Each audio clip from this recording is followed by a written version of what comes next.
பின்னாடி நிற்கிறான்ல அவன் தான் மாப்பிள்ள என்கிட்ட தோத்தது. இதுக்கெல்லாம் ஹெட் யாரா மாப்பிள்ள? அந்த கண்ணாடி போட்டு கருப்பு சட்டை போட்டிருக்கான்ல அவன் தான். அவன் இனிமேல் ரேஸே பண்ண மாட்டான். எப்படா? நீயே பாப்ப. அண்ணே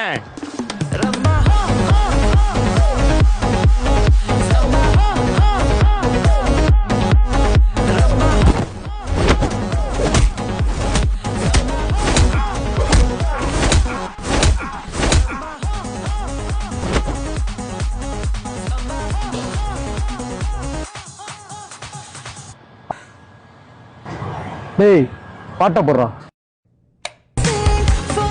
பாடுறா.